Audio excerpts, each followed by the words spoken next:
Hey, welcome to episode 40. That's right. We're going to be getting letters from AARP on here at Scar Bears. I'm Chris D.T. Gordon. It's just wonderful to have you here with me today. And as always, Nate Barron and Britton Barron make me look and sound good. If you want them to work magic on your productions, you can reach them at Nate Barron. Well, folks, my book is still looming large on the interwebs, the third volume of Blue Talks Presents Business, Life, and the Universe, in which I have contributed a chapter. Please check it out at bluetalksbook.com. And if you also want to see what I have going on in the world of speaking and other things, check out my Linktree website at linktr.ee/Chris D.T. Gordon. Well, today I'm joined by my friend Kristen Schindler. She is a fellow podcaster and influencer. I'm so excited to have her here with me today. How are you, Kristen? Thank you, Chris. I'm so honored to be able to be with you, especially on our Christmas holiday break. Yes, as we're recording this, we are enjoying Christmas break or holiday break, winter break, however you want to call it. I am obviously decked out in my wonderful Star Wars sweater, though in Star Wars it would be called Life Day sweater. So I have to be, I have to be accurate there. And hopefully you're having a good holiday so far. Yes, very, very needed break from homeschooling 3 children. So it's a very nice break, definitely. Good. Yeah, that's always good to have that break just so we can refresh and get into 2021, because by this time, of course, everything will have gone back to normal, right? I mean, that's how it works. The calendar switches and everything's back to normal. Yeah, it's like hitting Control-Alt-Delete on the world. So yes, I like that. The sacred reset button. Exactly. Well, just in case it hasn't gone back to normal as we know it, I want to share my appreciation for you, Kristen, because you and I share the distinction as being podcast hosts. Now, I started mine because I wanted to practice and hone my speaking skills, because as a middle school speaker in 2020, I didn't get a lot of chances to do that. So did you start your endeavor last year as well? Yes, I actually started mine in March, and I started mine for a completely different reason, because actually people said, "Hey, have you ever thought about starting a podcast?" And I said, "No, I actually have a lot of other things on my plate. That's not something that I want to add to it."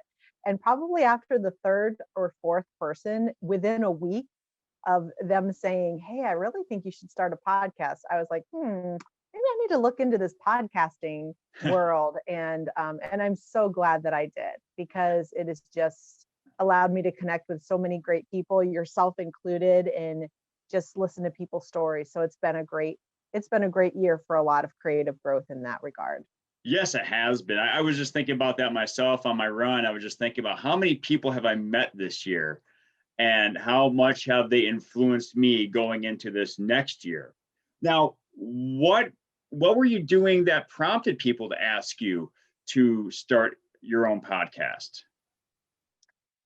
Well, I think that the reason was that I was doing a lot of creative work. And so, podcasting is a creative, gamut. And so, but a lot of people just tell me their stories. And when I would tell people about, I had met this person and they were sharing their heart with me, and other people were just like, "That is an amazing story. You should start a podcast and have people come on and talk about their lives and their situations." And it just has always seemed, I mean, I'm the kind of person that would get on a 12-hour flight and like it would be done like that, because the person sitting next to me, like we'd be sending each other Christmas cards by the end of the flight. It was just a natural kind of discussion and openness. So it just made sense with what I was doing, and especially because I had just launched my book, and it just partnered really well, and it just it seemed like it really just all came together as just another platform for people to hear my message, who maybe were so busy, especially with how the world, changed, and everybody had to pivot in terms of how they got information. When you're pushing towards launching a book and then you launch the book the same weekend, literally my book signing was the same weekend as everybody else in my community was out getting toilet paper. You realize quickly that the message that you worked so hard to get out, most people, not that they don't want to read it, but they're just not going to have the time, because now they're at home doing all the things with all their people. But it just made sense to, a podcast would help get in their ears and maybe encourage them, especially during such a difficult time. Now, what was the book called? So maybe our listeners can go check it out now that they have gotten all their toilet paper. Yeah. So the book is called All the Things. And the title of the book is, it really covers what the book is about. It's about all the things that I thought parenting was going to be, all the things that people tell you to focus on from the time you bring the babies home or before you bring the babies home, but really what it's all about. And it's not things at all. And just talks a little, each chapter is a little vignette, like a little lesson in parenting. And it's through the lens of parenting, but many people who aren't parents have read it and said that they could really relate to just how it was written, and the lens was through parenting, but they were able to put it towards whatever season of life they were in. Okay.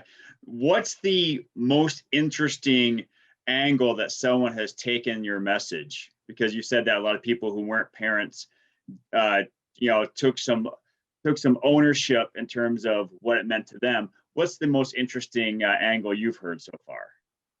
Well, it's so I have a friend of mine, and I actually met her when I was 16, and we have remained friends. And she was older than me at the time. She was actually a leader of my church youth group at the time. And so she and I have exchanged Christmas cards since I was 16 years old, and I'm a little older than 16 now. So it's 18, been a number right? of years. Yeah, just a little bit. So when I emailed her and told her that I had released my book, and I, sent things out on my email list, she had actually put it in her Amazon wish list. And she's not married. She's never had any children, but she was an educator for 25 years in a school. And she has a friend who also isn't married and also has no children. And so what they do for each other is they put things on a wish list, and then just for no good reason or for birthdays or whatever, they send each other things. So I had thought about, right before I started my podcast, I was going to call it All Things Motherhood. I actually had the graphics, I had it all labeled, everything, but there was just something that was holding me back. I felt like I didn't want to enter into that niche of just being for mothers, because I had talked to people who were men and people who weren't parents, and there was just not a piece about it. Well, anyway, I got a phone call from her the day before I was supposed to launch that podcast. And she said, I had to call you. I just finished your book. And I kind of forgotten, she never told me she got the book or anything, but her friend had sent her a copy of it. And her friend sent it to her 3 weeks after my friend was locked down in California. Now, she's not married. She has no children. She has no pets. So you can imagine, Chris, she had a lot of creative projects around her house that she knocked out really fast. So after that, she kind of was twiddling her thumbs. And so she said, I started reading your book. I started reading it, a chapter a day, just in my quiet time. And she said, it was so powerful, and it was exactly what I needed, because halfway through the book, she found out that the school that she had worked at for over 25 years, they had gone remote, but they were not going to be opening for the next school year. So she was out of a job after 25 years. And wow. She said it really helped her to dig down, to look at what are the things that are most important that she wants to focus on. What are the gifts and talents? that she has, that, you know, that we all have, that sometimes we overlook, and what were the things that she always wanted to focus on that she hadn't been focusing on. And I said, well, I'm about to just launch this new podcast. It's so interesting that you called. And I told her, I'm thinking about calling it All Things Motherhood. And she goes, I'm so glad that you didn't call your book All Things Motherhood. She goes, because I would not have probably put it in my wish list, even though, you know, you're my friend. I'm not a mom, and I'm never going to be a mom. So she goes, but she goes, all the things. She said, even though it was written from that perspective of parenting, I could relate everything to my own life and what I'm going through. And she said it was just exactly what I needed when I got that news. And so she said, thank you so much. So for me, that was so powerful, because I believe in signs. Like, I believe that you meet someone, that you hear something pivotal at a time. And so for her to tell me that she was so glad I didn't name it All Things Motherhood, the book, I felt like it was setting me back as a reset. And so that's when I decided to just call the podcast All the Things with Kristen Schindler. So then it just kind of seamlessly went together with the book and the podcast. Okay, wow. Yeah, that is quite serendipitous that Yes. her message to you came at that particular time. And I'm not sure about you, Kristen, but as a speaker and as someone who's creating content for others, I'm trying to avoid the I speak to everyone or my message is for everyone. But really, people could take something from my message. Is that what you felt as well? Did you ever feel that wow, if I open this to everyone, it may be for no one? Or do you feel that your message was still rise above that? Well, you know, it's interesting, because what my message in the book was about, I really thought that I was writing to encourage mothers. Like, that's who I thought I was writing to. I was writing to encourage moms who were kind of like me. They were moms who didn't have like small babies anymore. They had children who were a little bit more independent, because that's, you know, you write about things that you know about. And so that's where I am in the season of where I am. But I also know the seasons that I have been in, where I thought certain things were important, when looking at them now from the vantage point that I'm at now, like, it was just a facade. Like, those things really aren't the most important things. It's what the world tells us is important, but it's really not what our families and what our children and what we need to, you know, show up strong. So when I wrote the book, that was who my audience was. That's who I was talking to, like other sisters, other women who are in that sisterhood of motherhood. But what's interesting is that as the journey has, you know, continued over the last, you know, 6 to 9 months, things have become even clearer with what my message is. And I focus my podcast on 6 pillars of the word things. And once I switched that, and that kind of, my podcast was for both men, for women, for all have these 6 things that we need to balance in our life. And so, so for me now, my podcast, my audience is those people that balance those things. And when you think about those things, then, and if you go, yeah, I have those, then my podcast is for you. Okay, so again, you said that your book is based on 6 pillars, which you use the word things. And I'm guessing it's each letter stands for a different pillar. Yeah, actually, I didn't have the book written in pillar form. It's not like you have a chapter about, you know, the T or the H. But when I started like really looking at who was coming to talk on my podcast and what we were talking about, and I looked at what we all carry, I looked in my book and I could see these pillars very clearly in the different chapters. So I decided for my podcast and for the content moving forward, I love acronyms, and I think it makes it easy for people to be able to really think about things in a more structured way. So yeah, so I have a little prop for you, Chris, for All those right. people that are watching on video. Can you see my prop here? I sure can. I see the Okay. capital T.H.I.N.G.S with periods in between. Yes. So I have periods in between because that lets people know that, it's an acronym. So, so let's see if you have any of these that you can relate to. And if so, then you're a guest, you're someone who you would want to listen to my podcast. So the first one is what we all have is our T stands for our time. We have to balance our things. So our T stands for our time. Our H stands for our health, spiritual, mental, emotional, physical. The I stands for interpersonal relationships, balancing them in healthy ways. The N stands for saying no, capital N-O, setting healthy boundaries. The G stands for where are you going and how are you growing? So it's personal growth. And the S stands for service to self and others. So if we have these all balanced, then we can show up strong for ourselves, for those we love, and those we're called to serve.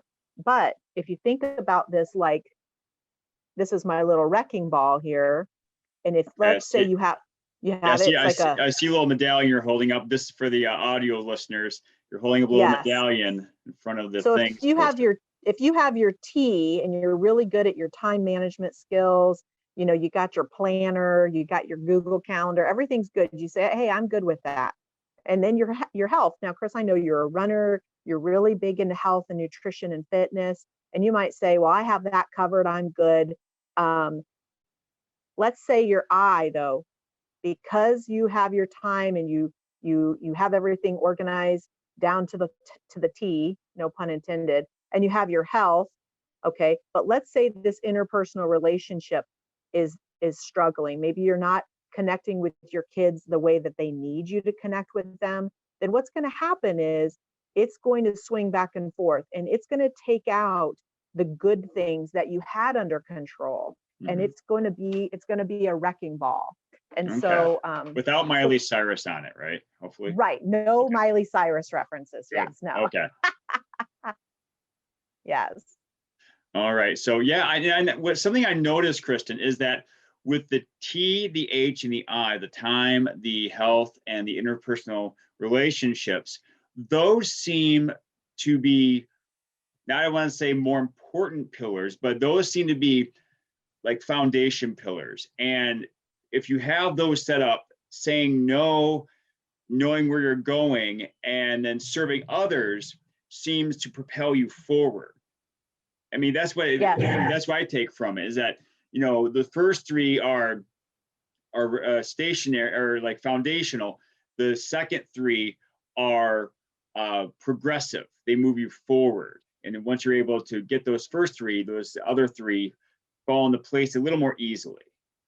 Yes. And the thing about the saying no pillar, the N pillar, what's crucial about that one is really you can kind of look at the T and the N simultaneously when you're looking at your time commitments. For many years when my daughter was in kindergarten, she wanted to be in Girl Scouts, and there was no Girl Scout troop at her school. She was at a very small school. And so I signed her up for Girl Scouts. Well, lo and behold, just like many things that my children did over the years, when it didn't matter if it was YMCA basketball or soccer, it never seemed like they had a coach that would, that a parent would say they would coach at the same time.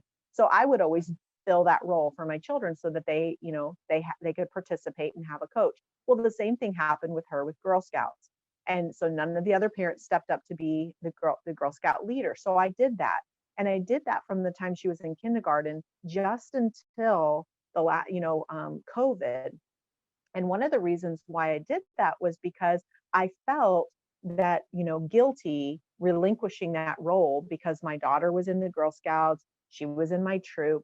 But the more I looked at that and I started looking at how being in that role served me, and was it still serving my daughter in the same capacity that it had when she was younger, it really allowed me to release myself. And I didn't, say she couldn't be in Girl Scouts anymore. But what I said to her was, I feel like my time commitment and what I've given to this organization in the last 5 years, I'm ready to pass the baton on to another parent.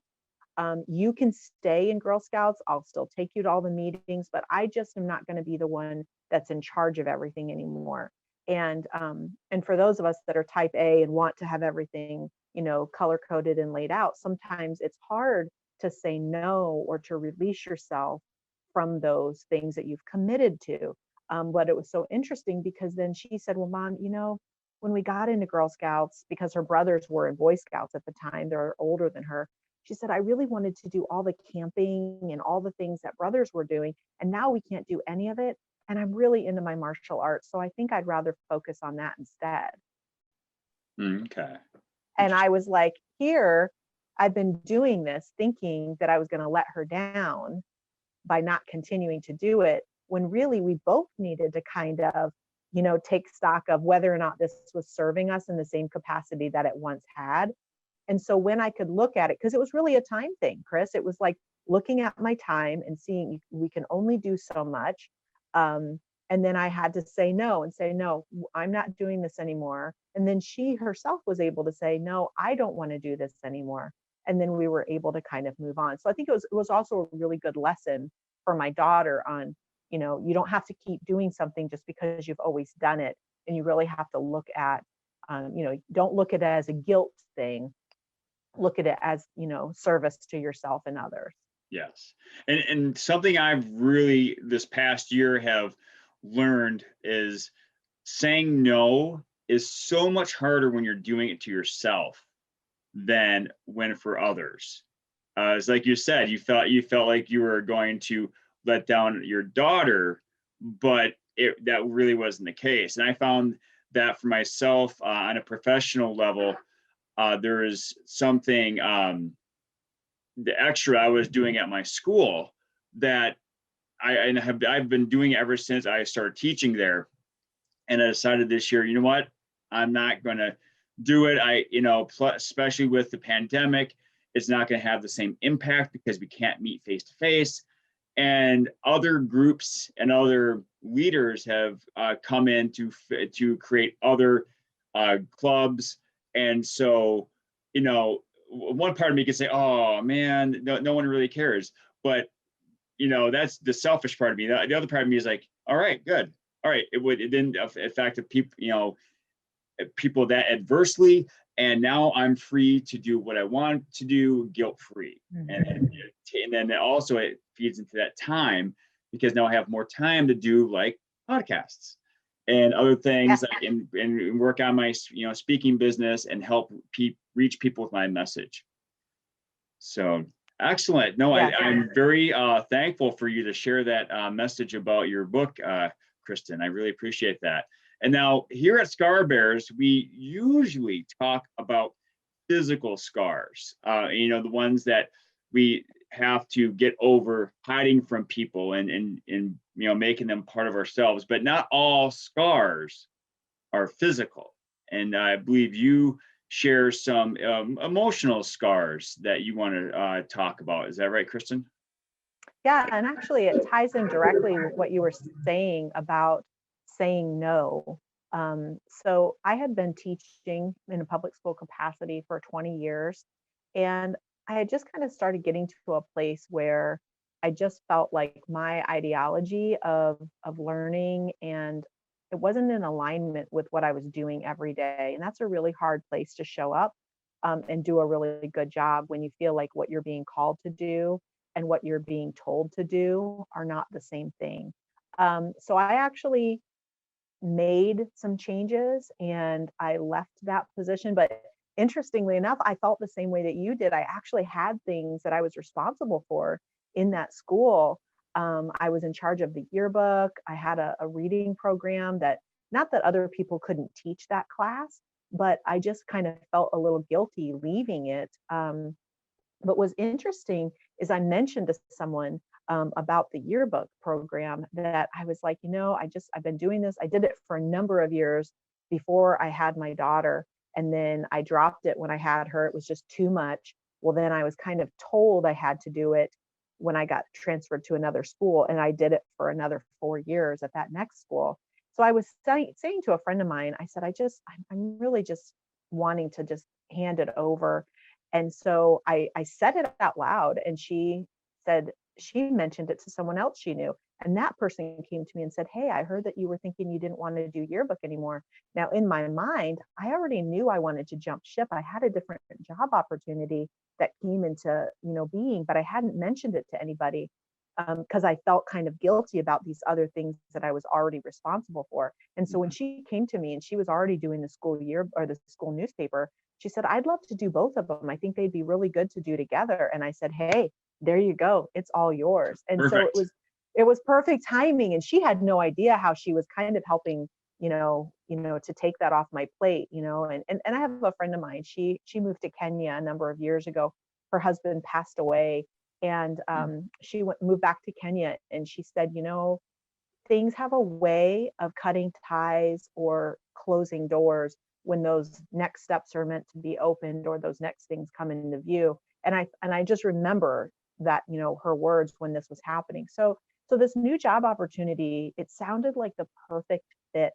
It was at a local Montessori school that my son and daughter had attended, and my daughter actually was still attending, and they were starting a new adolescent program. It was brand new. It was revolutionary in terms of, what we have in our area, and it was small, child-centered, problem-based learning with following Maria Montessori's adolescent program. And so I needed to actually go away for a summer and get trained in I left it. I went to Ohio to Hershey Montessori school there, and we had a whole summer of training to prepare for this new job. So it seemed like it was the perfect fit. And so I just poured everything into that training that summer. And then I came back, and that first year was just amazing.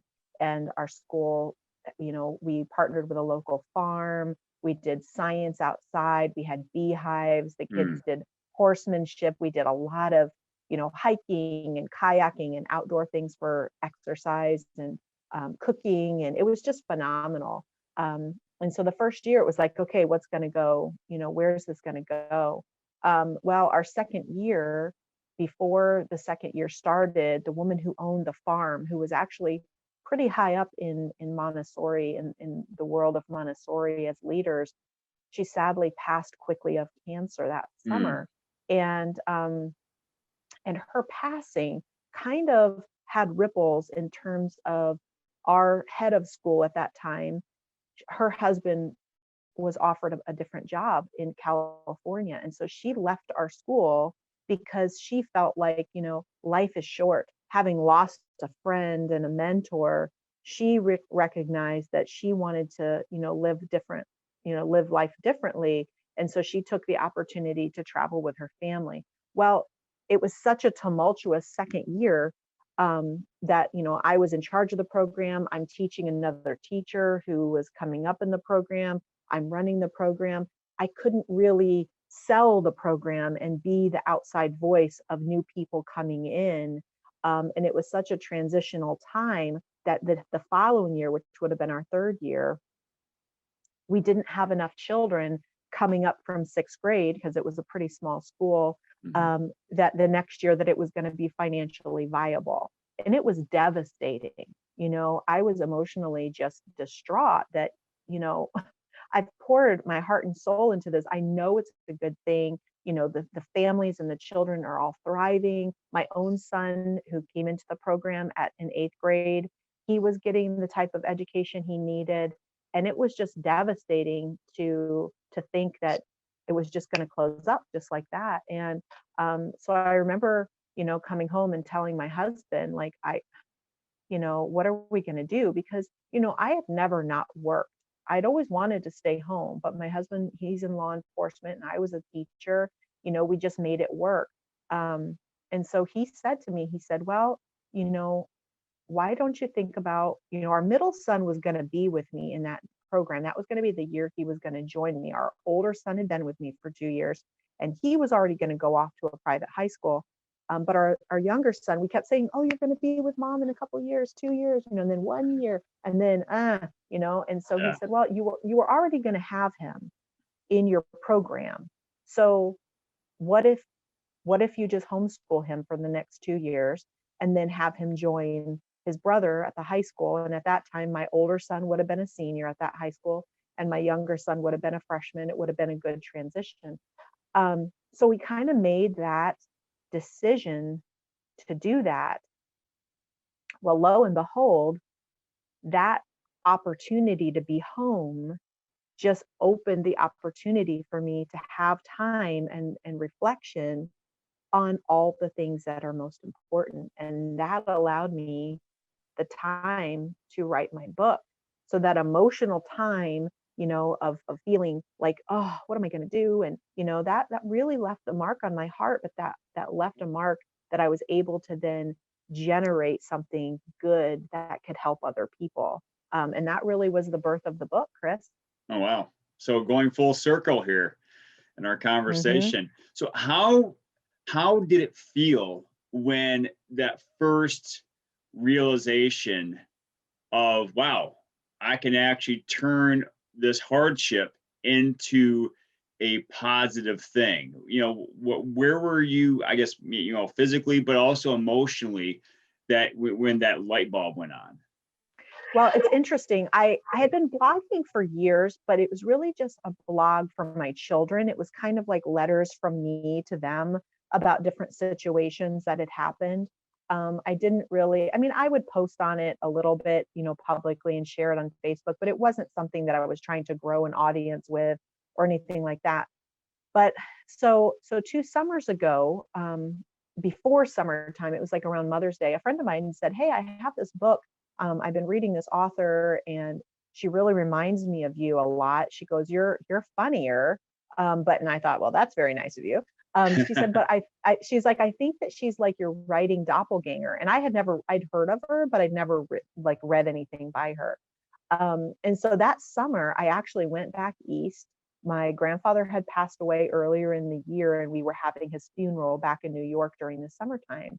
And I had been homeschooling and that year. So, we had kind of already started that homeschooling journey, but I had time in summertime to sit and just to be reading. And so I was reading at night, and I was reading this book, and I thought, this reminds me a lot of the different blogs that I've written about, but I had some other things that I'd been writing and just kind of note taking on different things that had been happening with my children, just kind of like lessons of life. And but one thing happened in particular when we were back east, on a particular day, and that was kind of the light bulb of, now I see how this book needs to be. And it was an event that happened when we were in New York City. And a friend of mine had been a dear friend of mine when I was in 5th grade, when I lived in New York for 1 year. My dad was in the military and he was in training. So we moved back home to our hometown. And so this friend of mine, we've always kept in touch. So she was our tour guide when we were back home, and we went to the city. And we were having a wonderful day. We'd been on the subway a couple of times, but she stopped and she said, "There's something I want to tell you." It just popped in my mind. And she said, "If at all we get separated on the subway, for whatever reason," she goes, "I want to tell you what we need to do." And now, I'm not a seasoned city person. And so this had not even come into my mind, because my husband was with my older son, and I was with my middle son, and she was with my daughter. So it was like man-to-man defense, right? I thought we were covered. I was like, this hadn't even entered my mind.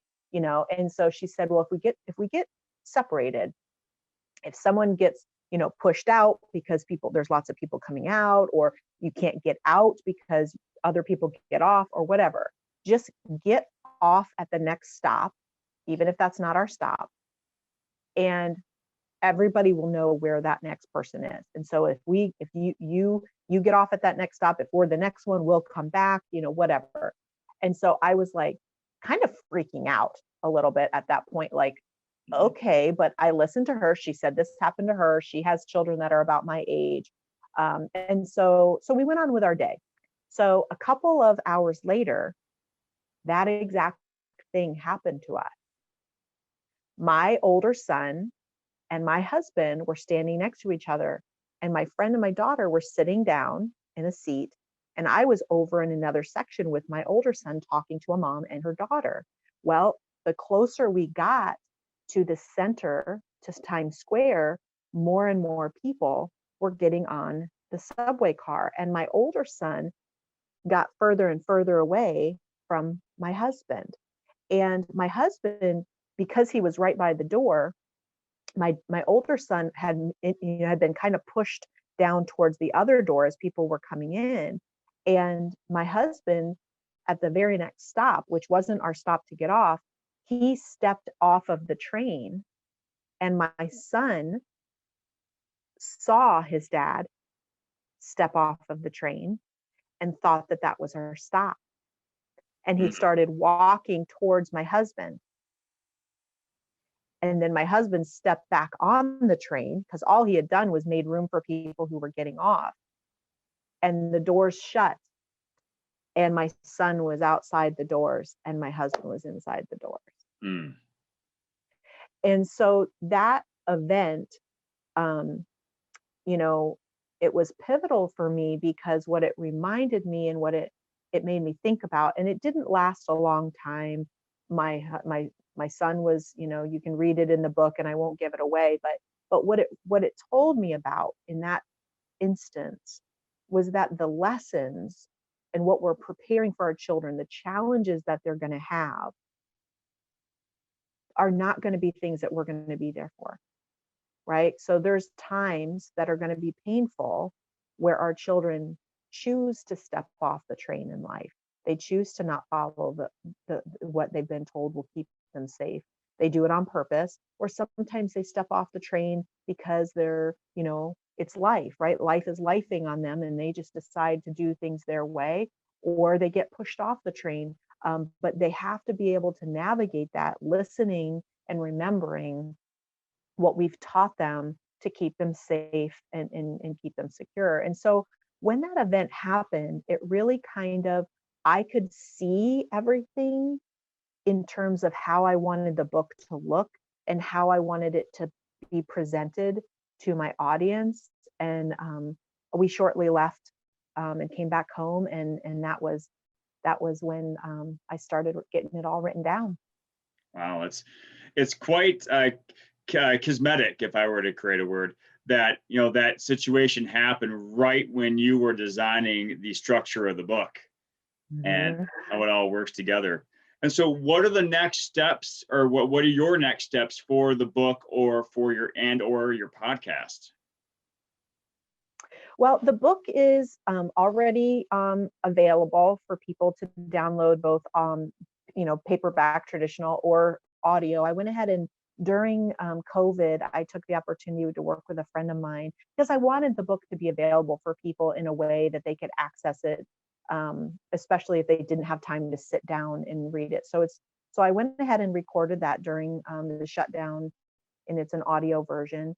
And then my next step really is with my podcast, I want to continue to have guests who have balanced or struggled to balance the things in their life and share, like, what area were they struggling with, or what areas, right? Because it could be more than one, how they got there and how they pivoted, or what was the thing that helped them to kind of catapult out of there so that they're living a life of purpose and showing up strong for themselves. So I'm working on that, but I'm also, I have created a course that focuses on those 6 pillars for some personal coaching to kind of take people through actionable steps of really how to reflect on like their T for time, like, how are you using your time? What things are sucking your time and not really serving you? And how could you change those things? So really helping people to, do what I've had to do over the last couple of years since that job that I thought was going to be the dream job that ended so abruptly and caused so much pain. It just really made me look at what are the things that I want to focus on in my life. So I want to help other people to do that as well. And it looks different for everybody. Some people like yourself who are avid runners, or people who have fitness, that may be something that isn't in an area that you need support and balance with. but other areas could be needed to kind of be shored up a little bit, just so everything is in a good place for you to do what you're called to do. So where can people find this course and your book? Yeah, so I have a website. It's KristenLeeSchindler.com. And on that website is links to my book. There's links to my personal coaching. There's information about myself. There's also information about ways that I give back. I have an international mission project that I'm currently working on right now. So they can find everything there. I also have an online community, All the Things with Kristen Schindler, which is a private group. I have a public page as well, but I have a private group where I try to offer encouragement. Chris, you're a part of that group, and you do a really good job of posting things and sharing things there too to bring value to that community. So I want to say thank you for that, because I really do appreciate you seeing the vision of that community and bringing, good, nutritious content to those people who are there. So My pleasure. Thank you. yeah. Yes. Okay. And my podcast is really on, I use Anchor as my platform, but it's available on Apple. It's available on almost every podcast platform. If you just search All the Things with Kristen Schindler podcast. Excellent. Okay. So I wish you all the good luck in the future, and I hope that the course serves people in a way similar to the book. And I have one more question that my audience always loves to learn the answer to. What is your favorite dinosaur? Ooh, dinosaur. I think I'm going to say Brontosaurus. Okay. And why Brontosaurus? Well, I don't know if you remember, there was a children's book called Danny and the Dinosaur. Oh yes, I remember Danny and the Dinosaur. One of my favorites. Yes, and also I don't know, just dinosaurs. Brontosaurus is just kind of have that like little loop-de-loop, like you could kind of like ride their tail like a little slide, and they like just the Flintstones, yeah. Yeah, like the Flintstones, yeah. So that's the one that I like. Well, that's excellent. So, well, thank you very much, Kristen, for joining me today. I greatly appreciate it. And then, folks, if you want to join Kristen on her journey, you can reach her at KristenLeeSchindler.com. Again, that's where you can find her book, her course, and other things. You can find her also at All the Things with Kristen Schindler, her podcast, which, again, she said was created by Anchor, but you can also find it on Apple and Spotify and Google, correct? Kristen, am I getting that correct? Correct. All right. All the podcast. That's correct. Places. Yeah. And so you can also find me and all the things I am doing at linktr.ee/Chris D.T. Gordon. You can find my YouTube channel, the podcast, the speaking websites that I have set up, and a few other things as well. So I look forward to seeing you on there. Please like, share, subscribe this and my other episodes so they can help people become inspired and to live their best lives and to keep all their pillars straight and narrow. So guys and ladies and everyone in between, thank you very much for joining me. Please have a great day. And remember to pass on perfection and go for greatness.